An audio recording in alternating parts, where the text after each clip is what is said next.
enabled. WazirX and CNBC TV18 present Crypto, Digital Assets of the Future. Hello and welcome to this special series. WazirX and CNBC TV18 present Crypto, Digital Assets of the Future. I am now joined by Artur Sychov. He's founder and CEO at Somnium Space. Artur, hi, very pleasure to have you on the show here. And Metaverse clearly is the buzzword right now. We have seen millions and billions dollars worth of land being purchased, virtual land being purchased on Metaverse. What is your sense on the kind of adoption and growth that we've seen in this sector in the last couple of years? Hi, and first of all, thank you for having me. It's a pleasure to be here.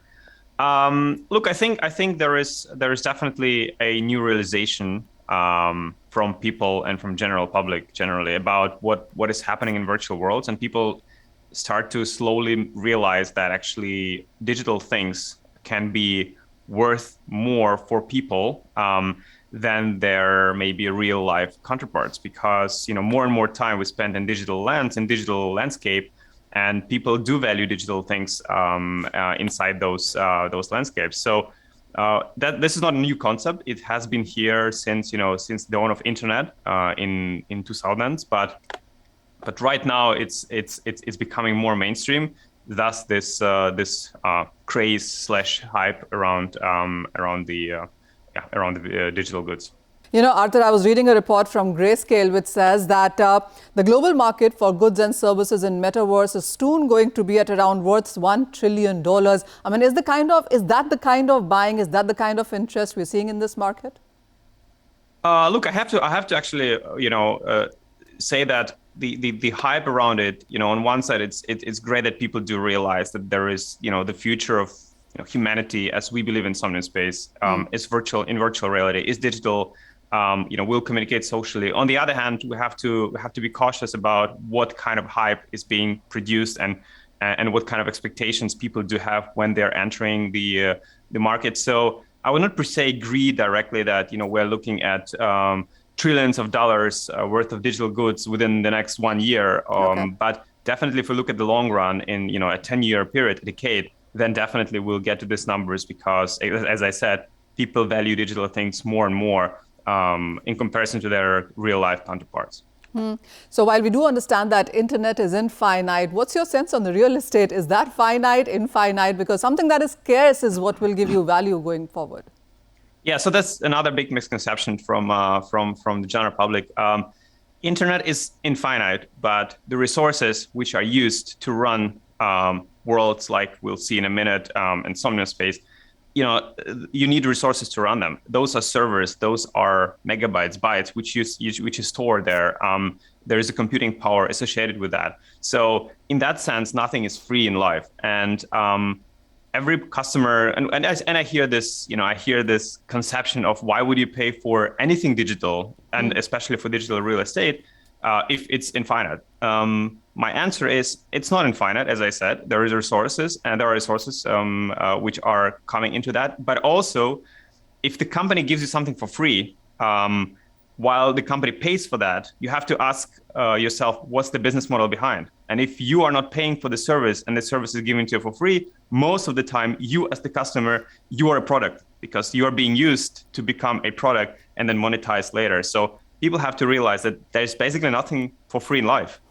Yeah. So, this whole idea about living in a virtual space, I mean, yes, there are believers and there are skeptics and people are asking questions. I would rather buy a house and live in that. Why should I be spending that kind of a money on a virtual land? How have you seen that debate go on? Right. So I think another big misconception is that people think that it's either one or another. Yeah. Virtual reality will not replace your real life. It will enhance it. You will, I live in Prague, which is a beautiful city, and I love real life, obviously. But I also spend on average 3 hours a day in VR because it enhances my experience. I can experience things in VR which I cannot experience in real life.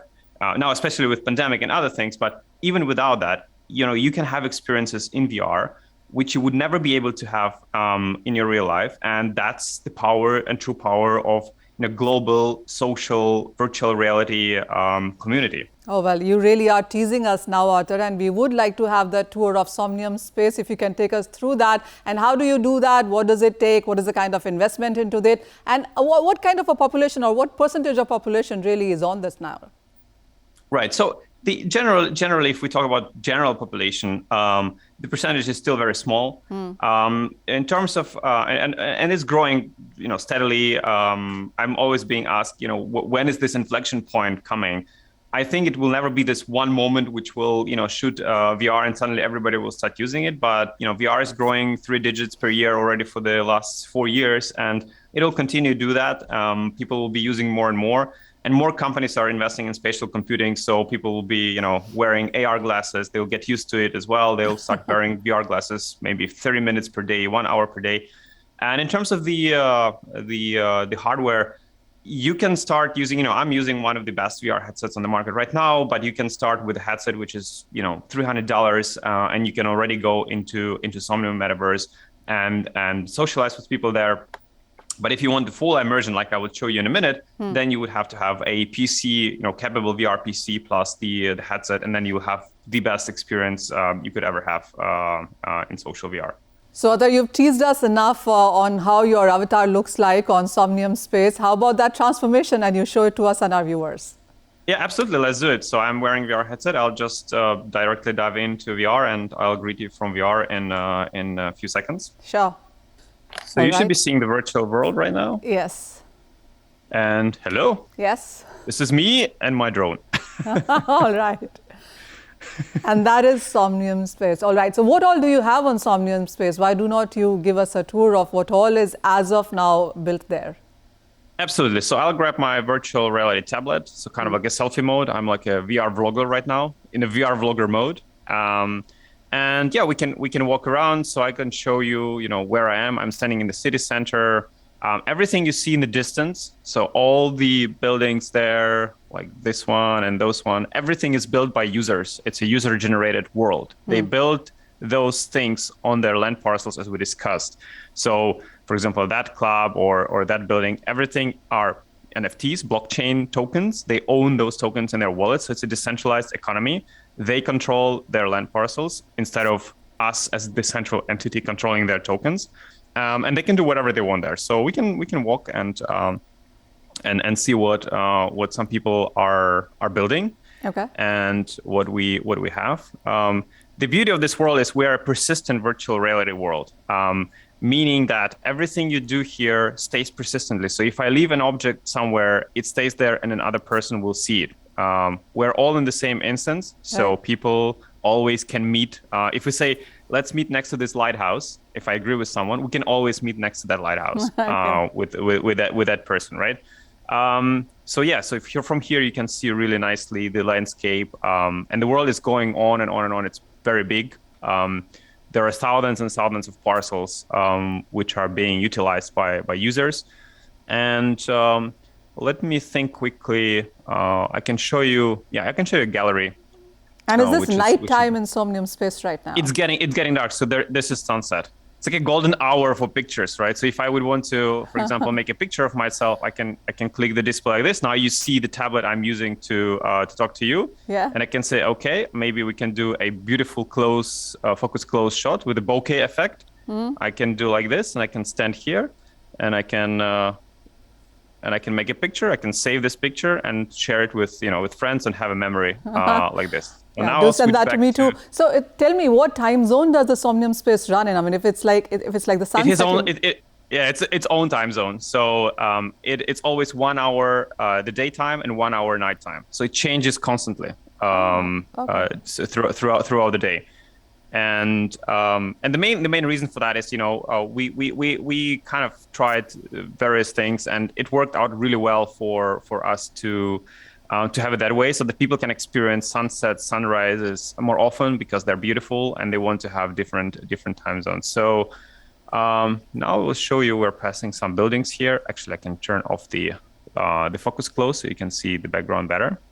But I'll show you the club, for example, which is built in the Metaverse. So this is the club. And this is built on one land parcel. This teleportation hub, for example, is also an NFT. So that thing is an NFT, and you can use it to teleport from one parcel to another. And the owner of that teleportation hub actually gets paid Somnium cubes when someone teleports to his teleportation hub. So it's kind of like a revenue stream. You allow people to teleport, but the teleportation system, it's actually a paid service there. So let's enter this club and I'll show you what is possible to build inside. All right. So we're going inside, the door will open. And here we have a music club with 5 dance floors, with a main dance floor, the bar, the VIP area. There are companies who are doing presentations here, shows, singers singing live. But what's interesting about this, so let me show you like this. I hope you can see well. I can actually do as well this trick. I can increase my field of view, so you can see live what more in the image. Sure. But what is interesting about this is that inside this land parcel, inside the Somnium world, users also have an ability to place Somnium World's NFTs. So they can own the whole world and they can modify it to their extent, whatever they want to do there through our SDK. And they can upload portal to that world, like this one, and they can go inside that world. I'll show you in a second. Okay. So we're coming close to the portal of the world. If you watch Stargate, you know what it feels like. So you're kind of going to the other side. Yeah. Now I'm kind of like in a welcome area of that world. And what I'll do is I'll just say download. And I'll download the world, and we will enter from this world, which we call a base reality world, into another user-generated world, kind of one level deeper. So Inception style of things. So you go one level deeper to another user-generated world. And this is important. The thing what we're doing right now, the communicating with each other. I'm in VR. I'm natively in VR. I can speak with people in VR. All the audio and all the visuals are very immersive. We have spatial audio. Artur, like you talking to me, can you talk to people in the virtual world in the same avatar? Correct. Okay. They see me at the same avatar, and they talk to me. And the magic what we provide as the platform is that you hear them the same way you hear them in real life. Meaning, if someone would talk to me from the right side, I would hear that sound coming from the right side. And the further the person will be from me, the quieter the sound will be. So it mimics exactly the real life. Exactly the real life. Artur, also tell me something. We do understand the kind of money that has been spent on these land parcels. I mean, we know the kind of buying, the billions of dollars that has been spent buying these land parcels. But how many people are these really? So if we talk about Somnium Space, we have more than 75,000 downloads of our virtual reality client. Okay. But we have, on average, we have around about 1,000 to 2,000 daily active users. So as you said, and as I said before, this is not a full mainstream blown thing yet, but people do use it for a real use case, meaning that they build headquarters, they build clubs, they rent those clubs to companies. Companies run corporate events there. They run after parties after their corporate events. They do various kind of things, and people own galleries there. People showcase their art, things like this. Artur, is this still a richest prerogative? I mean, this whole VR world, or you think normal people can start thinking about it? How much does it cost to buy a land, build a house, be a part of this virtual land? Yeah, so it used to be cheaper, and the prices gradually went went higher. By the way, that's what people have to realize. It didn't. We are here already for almost 5 years as the company, and we've been building this since forever. Even when nobody cared about NFTs and stuff, we were already building it, and the prices went gradually up. So right now, I think the cheapest parcel in Somnium Space to buy would cost you around about $5,000 to start. To start building. The worlds which we just entered, so the place where you can build whatever you want, would cost you around about $10,000 if you go for a small one. So these kind of prices are there. They're expensive, but on the other hand, there's a lot of renting happening. And we also have creators fund. So if someone is really creative person and they want to enter Somnium Space, but they don't have funds to start, our community helps to rent the parcel, or Somnium as a creator fund helps to the person to actually get the parcel and start building immediately. With that, we'll go for a very short break, but don't go anywhere because we still are in the metaverse and we'll continue to be there after this break. WazirX and CNBC TV 18 present Crypto, digital assets of the future. WazirX and CNBC TV18 present Crypto, Digital Assets of the Future. Welcome back. We are in conversation with Artur Sychov. He's founder and CEO of Somnium Space. Artur, are you going to Vegas for the next vacation, or is it just going to be the Vegas within the metaverse? I don't think I'm going to real life Vegas. I think I'm definitely spending a lot of time in this club because we already have three different parties lined up from three different companies in this club.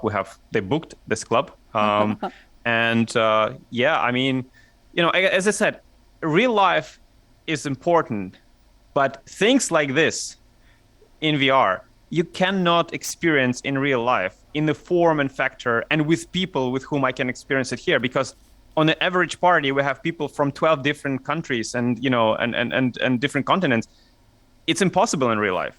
Right. And what is important to understand for many is that VR is actually a liberating technology, because many people in the world cannot ever in their lifetime experience something like that. They cannot travel from economical reasons. They cannot travel abroad. They cannot spend $5,000 for a vacation because they don't have that money. But suddenly, with a $200 VR headset, you can enter this world of magic and you can enrich your experience. It can be theater, it can be disco club, it can be poetry night, it can be stand-up comedy show, and you can experience it with your friends or with people. So that's one aspect why VR is important for the future of humanity. The other one is but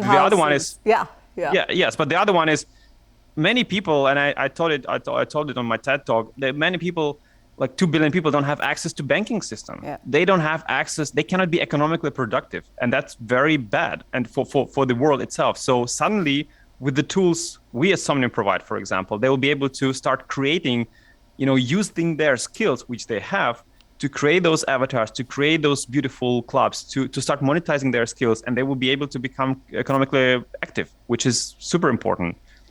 Oh, absolutely. There's just so much that can happen here and is happening as well. Artur, I want you to come back into your human form now, because there are questions that I want to ask you about interoperability, the CAS fees, the regulations, etc. And this is way too distracting to be asking all of those kind of questions. So. Oh, you want me to leave this beautiful club? Okay, yeah. I do it just for you. All right, I'll be back in a second. All right, I'm back from the paradise. All right, and it's good to see you like this as well. So this has been an amazing experience, clearly, Artur. But tell us about the interoperability of it all, because that is yet another thing that I'm assuming all you guys are working towards. Yes. So many people speak about that. Not so many people and companies are actually doing something about that. It's a very, there's a lot of trendy words which have emerged in the last several months, like Metaverse, and suddenly everything became Metaverse and interoperability. Yes, interoperability is the key. And that's where blockchain comes in, because blockchain and its heart is already partly interoperable database. It's a distributed database which has connection points to different applications, and it's easier for developers to use those connection points to actually utilize those things in different apps. So we were one of the first companies in the world to actually showcase in 2018, I believe. We showcased with another VR app that you can actually go into a teleportation hub, which I showed you before. You can select different application, not Somnium Space, but different VR application, and you can teleport within 10 seconds from one app to another. So there's a video on YouTube showcasing that. You can have a look. So we believe in interoperability. We believe that this will be important. There will be not one company controlling everything because of the landscape. Landscape has changed. Blockchain and Web3 changes everything, and we think that interoperability is the key stone for that. But it takes time to develop things like that, right? You have to develop systems to teleport people. You have to develop systems to transfer safely assets from, or allow people to use those assets from in one app and another app. But for sure, that's the future. The other thing really is about the regulations. I mean, are you worried about that? Because everything, when you talk about metaverse, is blockchain, cryptocurrencies, NFTs. It's like a whole package together. What are you expecting in sense of regulations from here on? I think the regulations will definitely be catching up. In terms of, am I worried per se? I'm not worried. We're always trying to stay on top of things, and we try to do things as productive as we can in terms of talking to regulators, talking to accountant people, and do things correctly. Let's say like this.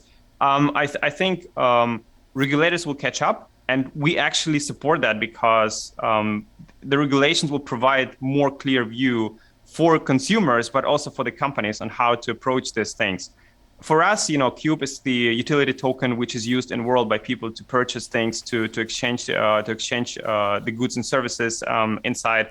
The land itself, it's a digital goods sales. It's nothing new in per se. It has been done in 2001 the same way as it's been done today. If you sell something digital, you use the company, you pay taxes, and then you do that. So I think people overcomplicate stuff. The problematic part comes in when someone does some shady things, and then people start losing money because someone doesn't deliver the product or things like that. Of course, that's a problem. But other than that, we support the regulation to have more clearance in the space. I take your point on that. Artur, thank you so much for joining us. We really appreciate your time, and thank you for that very exciting experience that you played out for us. Thank you. Thank you for having me. It was a pleasure. Thank you. WazirX and CNBC TV18 present Crypto, Digital Assets of the Future.